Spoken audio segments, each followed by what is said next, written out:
माननीय सभापति महोदय, आज 193 के तहत कोविड के लिए चर्चा हो गया, आपने करा रहे हैं। मैं बहुत बहुत धन्यवाद देता हूं आपको।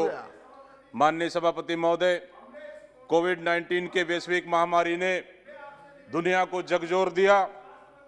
हमारे देश, यह बीमारी हमारे देश की नहीं, बाहर की आया हुआ बीमारी है। ठीक है। माननीय सभापति महोदय, हमारे देश में कोविड आया भी नहीं था, लेकिन हमारे नेता माननीय राहुल गांधी जी ने कहा था, सबसे पहले सरकार को चेतावनी दी कि सरकार उचित पहल करे, क्योंकि बड़ा महामारी आने वाला है, देश संकट में आएगा। लेकिन ये सरकार कभी गंभीर नहीं हुई और देश को संकट में डाल दिया। माननीय सभापति महोदय, पहली लहर आया, आनन फानन में असफल लॉकडाउन लगाया गया। माननीय सभापति महोदय, मैं कहना चाहता हूं इस सरकार से, लॉकडाउन लगाना सही था, लगाना चाहिए। क्या मुख्यमंत्रियों से सलाह लिया?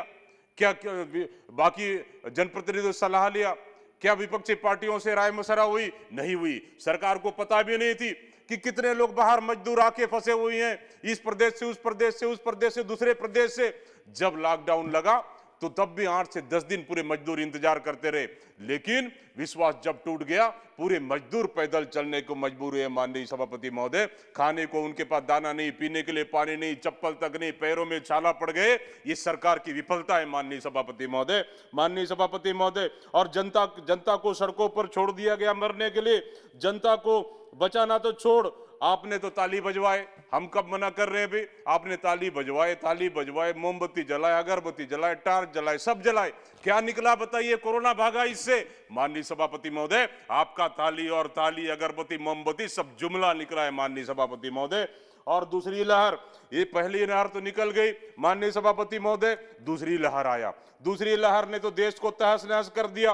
पहले से ही आशंका थी दूसरी लहर आएगी, लेकिन सरकार इसके लिए गंभीर नहीं थी। सरकार सिर्फ चुनाव की तैयारी कर रही थी। माननीय सभापति महोदय, देश की जनता अपनी जान बचाने के लिए कोविड से लड़ रहे थे, और आप पश्चिम बंगाल में पूरे देश के प्रधानमंत्री से लेकर मंत्रिमंडल, आप चुनाव लड़ रहे थे। माननीय सभापति महोदय, देश में अस्पताल नहीं है, 10 बेड नहीं, ऑक्सीजन नहीं है, वेंटिलेटर तक नहीं है, लोग सड़कों पर पड़े हुए हैं, मरीज बनकर पड़े हुए हैं। इस सरकार को बिल्कुल कहीं चिंता ही नहीं है। माननीय सभापति महोदय, देश में एक ऐसा भी तस्वीर आया कि एक बहन अपने पति को बचाने के लिए, उनके पास ऑक्सीजन नहीं है, मुंह में सांस देती रही, लेकिन लास्ट तक अपने पति को नहीं बचा पाई माननीय सभापति महोदय।